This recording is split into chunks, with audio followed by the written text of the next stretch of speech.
Today, I want to talk about a topic near and dear to my heart: addiction. Now, this is a huge topic that I will make several videos on. To narrow this complex topic down, today I want to focus on addictive thinking or thought patterns. The highly complex disease of addiction is often referenced as a disease of the mind and an allergy in the body. You will hear those of us in recovery reference our stinkin' thinkin'. There is a physical, emotional, psychological, and spiritual element to addiction, which is not to be discounted when discussing the mind. But for today's episode, I'm going to purely touch on some of the thought processes of addicts. The phenomenon of abnormal thinking of an addict was first recognized in Alcoholics Anonymous, where the term stinkin' thinkin' was coined. Thought distortions are not unique to addicts alone. However, every addict seems to suffer from thought distortions. For those of you who have had to encounter the thinking of someone suffering from addiction will know how frustrating it can be. Addictive thinking can have a superficial logic that can be quite seductive. And I can tell you from personal experience, it feels real to the addict, yet delusional to the normies witnessing the addict. Normies is a term that a lot of us addicts use to refer to someone who does not suffer from addiction. Addicts are often taken in by their own thinking, often deceiving themselves, especially in early phases. When I started becoming aware of my thought distortions, I used to do this thing in early recovery where I would act out removing my head from my body and act like I was throwing it across the room. When I was swimming in my addiction, there wasn't an awareness of this obsessive, compulsive, self-deceiving, distorted thinking. When I became aware of it, yet lacked solid tools to change or address it, it was very hard. But becoming aware of it is the first step to building your toolbox. And keep in mind that awareness is not an on and off switch. It is a flowering, unfolding process. You don't know until you know. Obsessive and compulsive thoughts often drown out all other thoughts and take up a massive amount of energy. It is frankly exhausting. Compulsive behavior tends to coincide with obsessive thoughts. When I want to take something compulsively, the obsession kicks in and my mind goes on a loop. It is all I will think about. If a normal person has 6,000 different thoughts per day, then an addict can have the same thought 6,000 times per day. The need for the substance is so powerful that it directs the person's thought process to preserve the use of the substance. Addicts are taken in by their own self-deception, their own distorted thinking. And when we fail to understand this, when we lack awareness of this, we become victims. When I share about my past addiction stories, many people, including myself, often laugh at the absurdity of it all. I mean, I can tell you some stories. It can be funny now, but when I was in it, it was not funny. Now, just to be clear, addictive thinking is not affected by intelligence. Those operating at the highest intellectual levels are just as vulnerable to these thought pattern distortions. In fact, highly intelligent or highly gifted people may be more prone to these distortions and often the most difficult to treat. Even with the removal of the substance, addictive thinking can wreak havoc. The addictive thinking does not go away when the substance is removed. Those who remove the substance without addressing the thinking are often referred to as dry drunks or dry addicts. They are acting and thinking just the same without the removal of the substance, which can make things almost worse, both for them and those around them.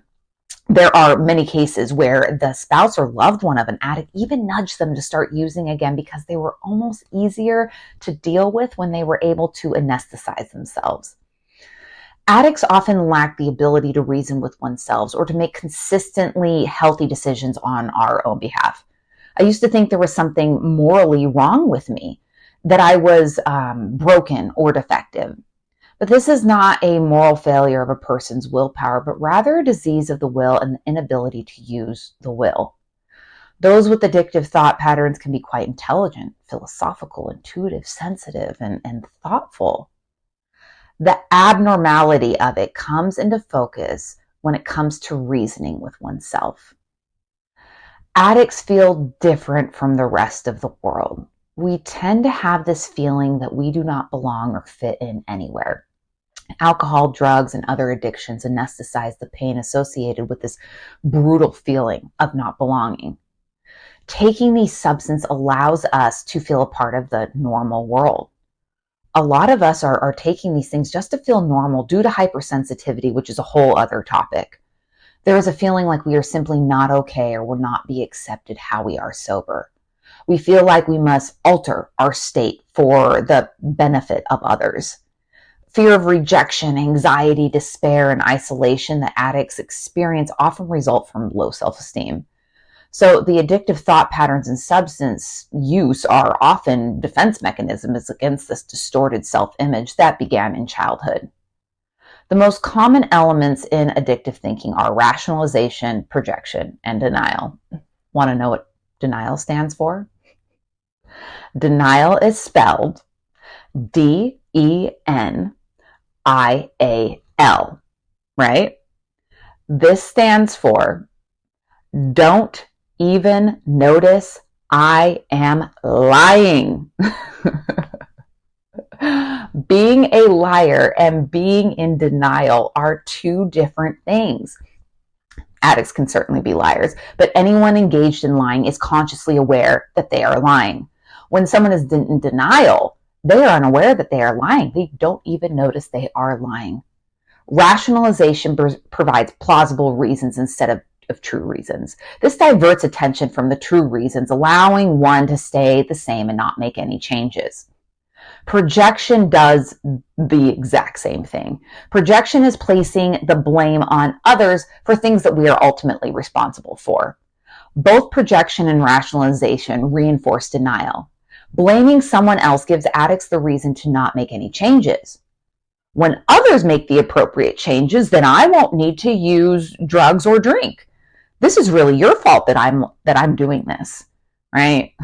I'm not trying to brag, but I used to excel in all of these areas. Because rationalization, projection, and denial are unconscious mechanisms that the addict is not aware of. Even if there is a distortion of the truth, it is the truth to the addict. This all serves a purpose, allowing the addict to preserve the status quo. Eliminating these distortions is key in terms of the addict's recovery. If the addict cannot see their perceptions are faulty, then there is little chance that the behavior will change. Almost all of our defense mechanisms in addictive thinking are unconscious, which serves an important purpose to us addicts. It is to protect us from some sort of unacceptable, intolerable, or catastrophic awareness. Until we gain awareness of these defense mechanisms, we can do little to stop them. This is why it is ineffective to try and reason with those in active addiction or to try and tell them to stop rationalizing, denying, or projecting because they don't think they're doing so. This is the case with all addictions: food, sex, substances, even process addictions, gambling, all of it. I was out of control with my substance use. I got to the point where I had to drink in the mornings because if I didn't have something every few hours, I would shake uncontrollably. I couldn't hold a pen. So this is where I got to. Yet admitting I was powerless over pills and alcohol was impossible for me to do for many, many years. I used to say with a big cocky attitude that I'm not powerless over anything. I'm not powerless over shit. I truly had this belief that I did have the power to control myself. Addicts often have an illusion of being in control. Admitting I had a problem was almost off the table, inconceivable. There was an unconscious mechanism that I was not aware of that was protecting me from this unacceptable, intolerable, catastrophic fact that I was completely powerless and out of control. I was chained up and controlled by my addictions in every capacity of my life, living in the depths of hell. Yet I would roll my eyes, claiming that I'm not powerless over anything, because admitting powerlessness would mean I would have to admit that I'm out of control and addicted, which would be absolutely terrifying and devastating to my psyche. My life was completely unmanageable, but I would insist that I was still in charge. Grandiosity and the delusion of omnipotence go together. They are desperate efforts to avoid the awareness of powerlessness. Those who are secure in themselves are aware and are not threatened by their impotence or powerlessness. We cannot control the weather, the price of food, how others behave. There are many things beyond our control. But when people have no self-esteem or feel inadequate or worthless like addicts do, they must protect themselves from what they see as another knockdown, right? Addicts often confuse cause and effect. You would drink too if you had my problems or my home life or my job, right?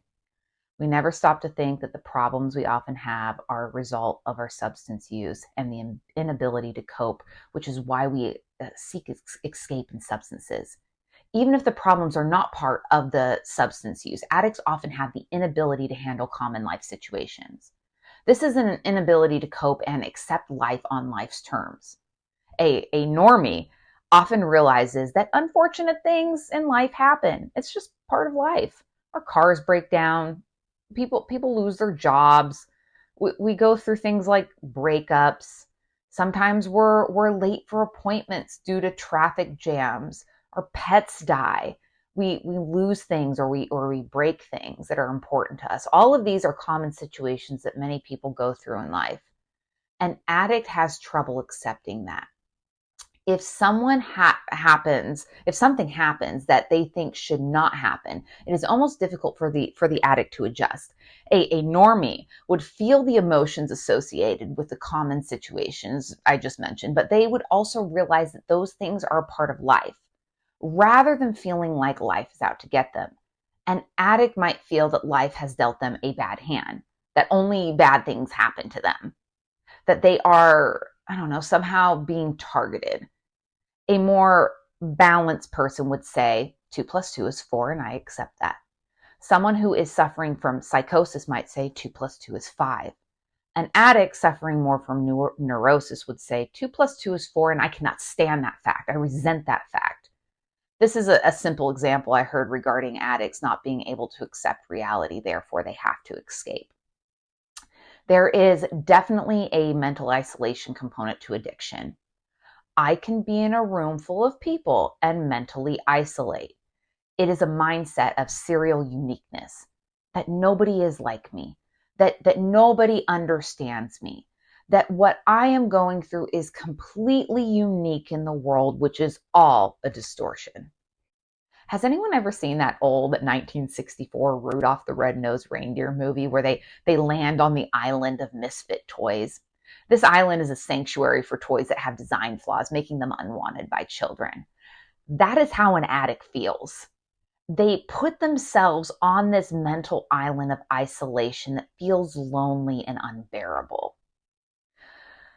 Addicts often suffer from rigidity of thought, often bouncing back and forth from extremes. We suffer from morbid expectations, anticipating disaster. Even during calm times, we're always waiting for the other shoe to drop. We can become master manipulators, which allows us to explain certain behaviors. For example, when going through short stints of sobriety, like giving up a substance for a week, I would do things like purposely start a fight with my husband so I had an excuse to act out and go use a substance. There would be ways in which I would manipulate others or my environment to get what I thought I needed in order to survive. Shame also plays a huge part in the world of an addict. Shame is different than guilt. An addict might experience guilt, but shame seems to be at the core of many addicts. Guilt says I did something bad, but shame says I am inherently bad. These are obviously huge concepts that I just lightly touched on, but let's move on to some solutions. Now, some of the solutions I'm discussing are in reference to the thinking portion of the disease. As I mentioned earlier, there is also a physical, emotional, and spiritual element to addiction that I will make other videos about. In terms of addressing the psychological portion, here are some things that have personally helped me and many others. We often say in recovery that the opposite of addiction is connection. I was not happy when I first heard this phrase. I was trying to get sober, and the thought of having to make these connections on this level sounded awful to me. Us addicts seem to need to be around others like us in order to recover and not feel so worthless, so defective, and so brutally alone. A non addict probably was not going to have much success alone in helping me recover. I don't care how many degrees they had or how many books they read on addiction. Putting me in a room full of people who used to suffer from addiction and these thought distortions, hearing them discuss these experiences and how they overcame or how they were working on them was really powerful. Recovering addicts have some powerful tools in their toolbox to share. Being around others like me allowed me to bring awareness to my thought distortions in a non-threatening way. I was able to see myself being reflected back to me by the sharing of others. I would hear things and think, wait a minute, I do that, or I feel like that, or I have those thoughts too. It made me feel not alone, or better yet, that I belonged, which helped that mental isolation or serial uniqueness. There were other people who thought like me, felt like me, behaved like me, and overcame the challenges I was experiencing. It moved me from hopeless to hopeful. Addicts' distorted self-concept is one of the biggest issues of the disease, so rebuilding the self-concept is absolutely essential. It was hard for me to do that with someone who hadn't been through addiction. My sister is a therapist. She is not an addict. I am not a therapist.